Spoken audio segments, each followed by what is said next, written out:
আমাদের সন্তানগুলিকে নিজেরাই মিথ্যা কথা শিক্ষা দেই, এরকমের মা বাপ আমাদের সমাজে আছে না? রাসূল কারীম সাল্লাল্লাহু আলাইহি ওয়াসাল্লাম বসে আছেন,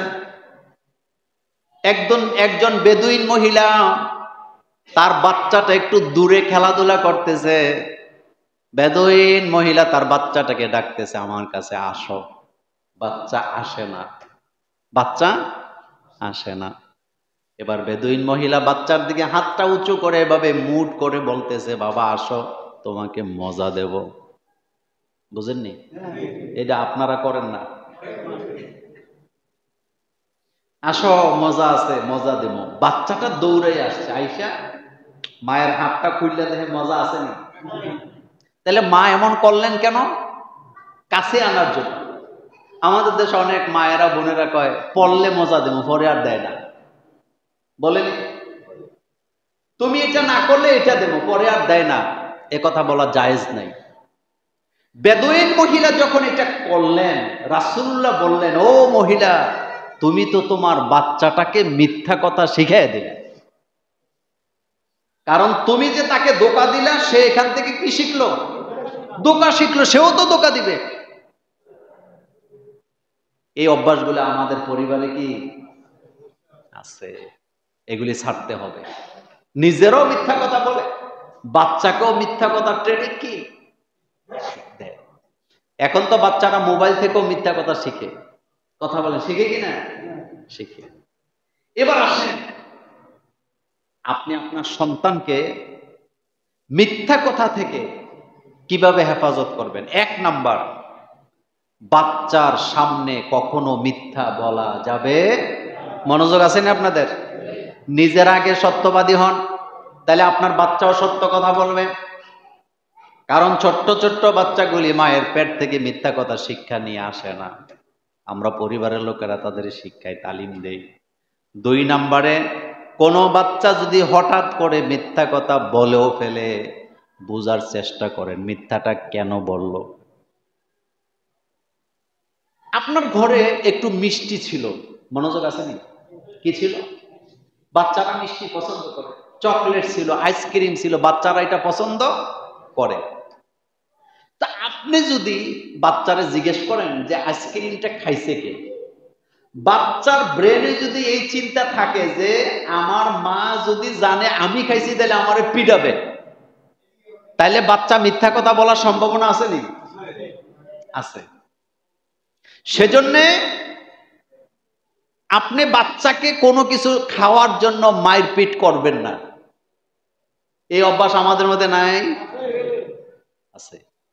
মনে করেন আপনার ঘরে আইসক্রিম আছে, চকলেট আছে, আপনি বাচ্চা খাইলে যদি আপনি তারে মারেন, তো ভবিষ্যতে সে খাবে, কারণ বাচ্চারা এটা খাওয়া থেকে বিরত থাকতে, তো সে মিথ্যা কথা বলবে। আপনি মিথ্যা কথা তালিম দিতেছেন ঘরের ভিতরে।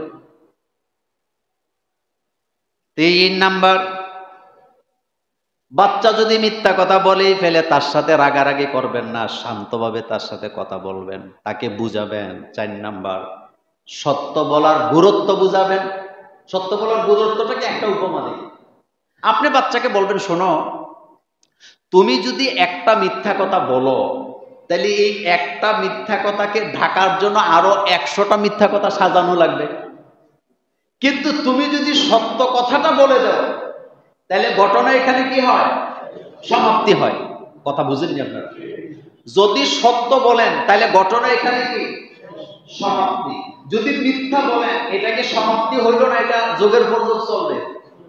এই যুগের পর যুগ মিথ্যা দিয়া চলে। আমাদের সমাজে, আমাদের রাষ্ট্রে এরকমের মিথ্যা হাজার হাজার আছে নাকি নাই? মিথ্যা দিয়া চলতেছে। কি দিয়া চলতেছে? মিথ্যা। এরপরে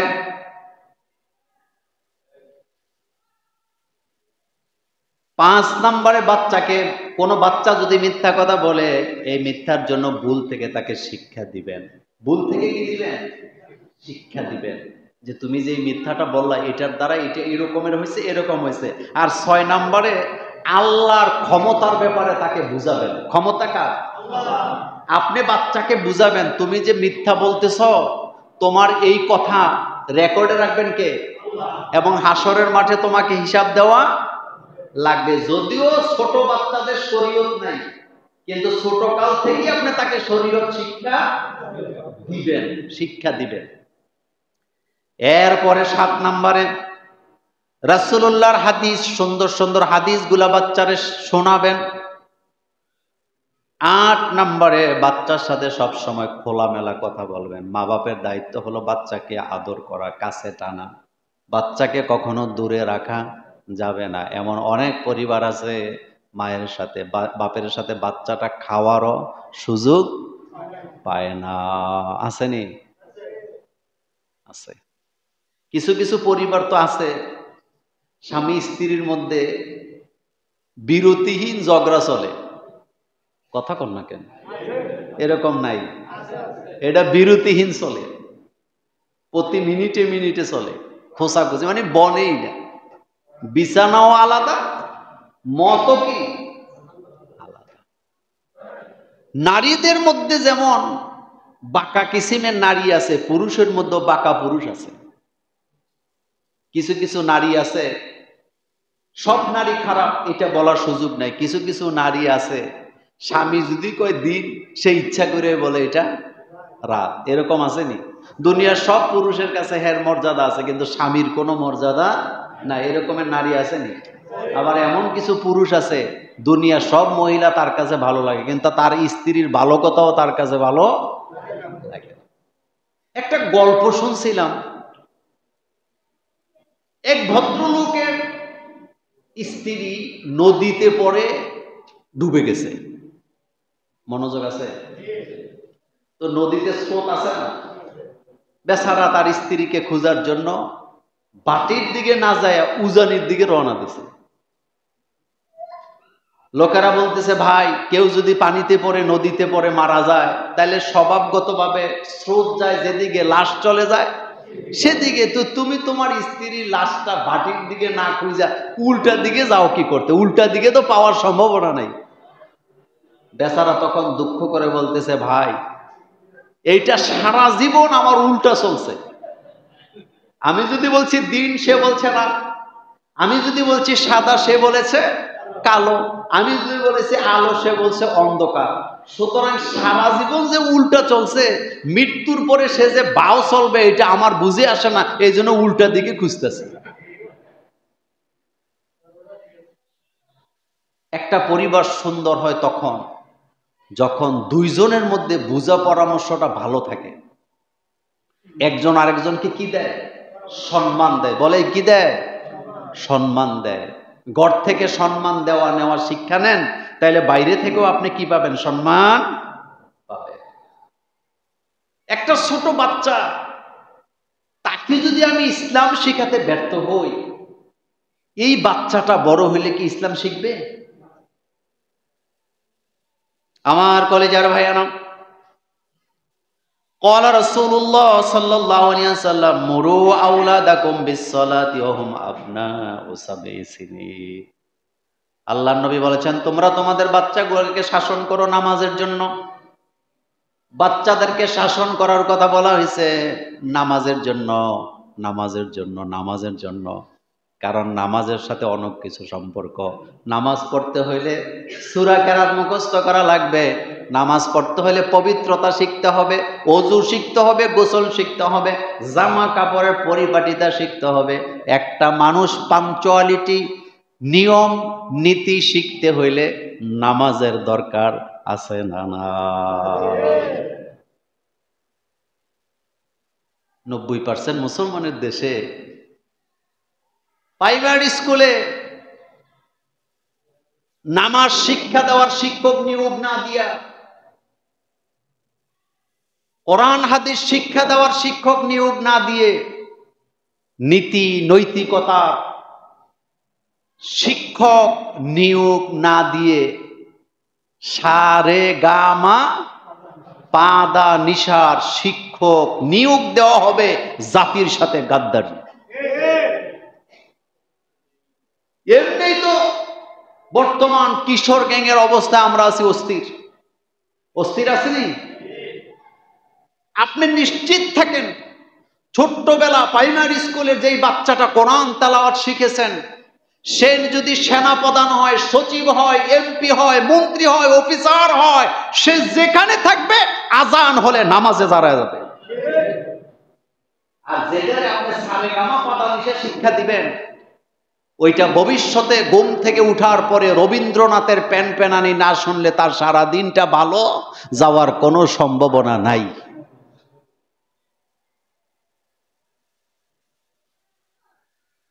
এই বান্দরামিগুলা ওদের মাথায় আসে যারা চেয়ার গুলাকে দখল করে বসে আছে। কথা সত্য না মিথ্যা? তবে ক্ষমতা চিরদিন থাকে না, এটা খুব দ্রুত চলে যায়। গাড়ির চাকার যে টায়ার আছে, এই টায়ারটা কি লেভেলে চলে না ঘুরে? কথা বলে না। উপরের অংশ নিচে যায়, নিচের অংশ, এই ক্ষমতাও সেম, মিনিটের মধ্যে ঘুরতে থাকে। আর এটা এত স্পিডে ঘুরে জনগণও টের পায় না, যারা সরকারে থাকে তারাও কি টের পায় না। 1 বছরের আগের ডক্টর ইউনূসের সরকারের জনপ্রিয়তা আর বর্তমান 1 বছর পরের ডক্টর ইউনূসের সরকারের জনপ্রিয়তা, দুইটা কি এক? আসতে কইছেন, দুইটা কি এক? হিসাব মিলাবেন, হিসাব মিলিয়ে নেবেন। চেহারা দেখা বেশি দিন চলা যায় না। একটা জাতিকে সঠিক পথ দেখাইতে হলে শিক্ষাটা গুরুত্বপূর্ণ। রাসূলুল্লাহ সাল্লাল্লাহু আলাইহি ওয়াসাল্লামের উপরে যে কোরআন নাযিল করলেন আল্লাহ, প্রথম আয়াতে কি আল্লাহ বলছে যে ঈমানের কথা বলেন? প্রথম আয়াতে কি আল্লাহ নামাজের কথা বলছে, রোজার কথা, হজের কথা, যাকাতের কথা, এরপরে বিবাহ শাদীর কথা, মসজিদের কথা, মাদ্রাসার কথা, এগুলা বলছে? কি বলছে? ইকরা, বলেন কি বলেছেন? ইকরা, পড়ো পড়ো। ইকরা শব্দটি ওয়াহেদে ব্যবহার হয়েছে, পড়ো। তার মানে ব্যক্তি ব্যক্তি ব্যক্তি প্রত্যেককে অর্ডার দেওয়া হয়েছে, পড়া ছাড়া কোনো গতি নেই। আর শিক্ষাটা দেয় কে? এজন্য আল্লাহ পাক বলছেন ইকরা বিসমি রাব্বিকাল্লাযী খলাক। এটা হচ্ছে শিক্ষানীতির মূল। শিক্ষানীতির মূল হলো পড়ো তোমার প্রভুর নামে। ইকরা বিসমি রাব্বিকাল্লাযী খলাক, খলাকাল ইনসানা মিন আলাক, ইকরা ওয়া রাব্বুকাল আকরাম আল্লাযী আল্লামা বিল কলম। সুবহানাল্লাহ বলেন। পড়ো তোমার প্রভুর নামে, পড়ো তোমার প্রভুর নামে, যিনি মানুষ সৃষ্টি করেছেন আর মানুষকে তিনি শিক্ষা দিয়েছে কি দিয়া? কি দিয়া? কলম। কলম, কলমের নামে, কলমের নামে কোরআনে সূরা আসেনি? তো কলম কি টিচাররা বানাইছে নাকি? কলম কি বিজ্ঞানীরা বানাইছে? কলম বানাইছে কে? এটা দিয়ে লিখে। এখন একটা প্রশ্ন করি, লিখা আগে না পড়া আগে? দেখি, বলেন দেখি উত্তর। লিখা আগে না পড়া আগে? লিখা আগে। লেখা থাকলে না পড়তেন আপনি? লেখা নাই, পড়বেনটা কি? আমি সাদা কাগজ দিলে আপনি পড়তে পারবেন? আউয়ালু মা খালাকাল্লাহু তাআলা কলম, এজন্য কলম আল্লাহ বানাইছে। কলম বানায় আল্লাহ বলছে উকতুব, তুমি লেখো। কলম বলছে মাকতুব, আমি কি লিখবো? আল্লাহ রাব্বুল আলামিন বললেন কিয়ামত পর্যন্ত যত ঘটনা ঘটবে আর রটবে সব তুমি লিখে যাও। আপনার নাম আব্দুর রহিম, আপনার নাম আব্দুল খালেক, এই কথাটা দুনিয়াতে আসার পরে লেখা হয় না, ওই কলম যখন বানাইছে তখনই লেখা হয়ে গেছে। আপনার বাপ কে হবে, মা কে হবে, আপনি কতদিন হায়াত পাবেন, আপনার যোগ্যতা কি হবে, আপনি কোন অনুসারী হবেন, কোন আদর্শ মানবেন, এগুলো আগেই লেখা হয়ে গেছে। তকদির আগেই লেখা হয়েছে। সুবহানাল্লাহ পড়েন। এই জন্য রাসূল বলছেন আত-তাকদীরু লা ইয়ারুদ্দু, তাকদীর কখনো পরিবর্তন করা যায় না। তাকদীর প্রকারভেদ আছে। তো কথা বলতেছিলাম, আমি আমার বাচ্চাকে শিক্ষা দেব, তার রবকে চিনতে দেব, তার নবীকে চিনতে দিব, তাকে আদর্শবান বানাবো। কিন্তু আমি আমার বাচ্চাকে গানের পেনপেনানি শিক্ষা দিতে, কারণ এগুলো আমার কোনো দরকার নেই, কোনো দরকার নেই। আপনি কি আপনার বাচ্চাকে গান শিখাতে চান? অবশ্যই না। এই দেশে 54 বছরে যত কিছু করছে আমাদের উপরে জোর করে চাপায়া দিছে। একটা জিনিসের সিদ্ধান্ত নিতে গণভোট দেওয়া হয় নাই।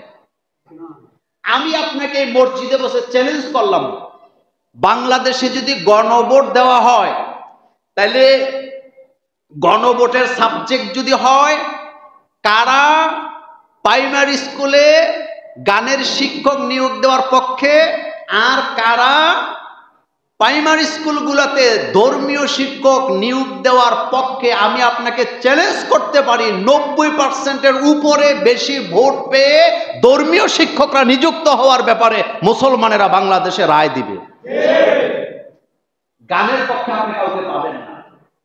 নাম্বার 2, আগামী দিন যদি আপনি নির্বাচন দেন যে বাংলাদেশে কোরআনের আইন কায়েম হোক কারা চান, কোরআনের আইন কায়েম না হোক কারা চান, আপনাদের কি মনে হয় কোনটা জয়যুক্ত হবে? আসছে বললেন? কোন সন্দেহ আছে? এটাকে নিবানো যাবে না। হুয়াল্লাযী আরসালা রাসূলাহু বিল হুদা ওয়া দীনিল হক লিইয়ুযহিরাহু আলাদ দীনি কুল্লি। ও নবী, আমি আপনাকে দুনিয়াতে পাঠাইছি সমস্ত মতভেদের উপরে আপনি দিনকে বিজয় করে দিবেন। এই জন্যই আমি নবী আপনাকে দুনিয়াতে পাঠিয়েছি। আল্লাহু আকবার বলেন। দুনিয়াতে আমরা আসছি, থাকতে আসছি নাকি? না, থাকতে আসেন নাই। সেজন্য ভালো সন্তান রেখে যান, ভালো সন্তান। আপনি চোর, বাটপার, গাঁজাখুর এই ধরনের সন্তান রেখে গেলে আপনি আজীবন বদদুয়া পাবেন মানুষের।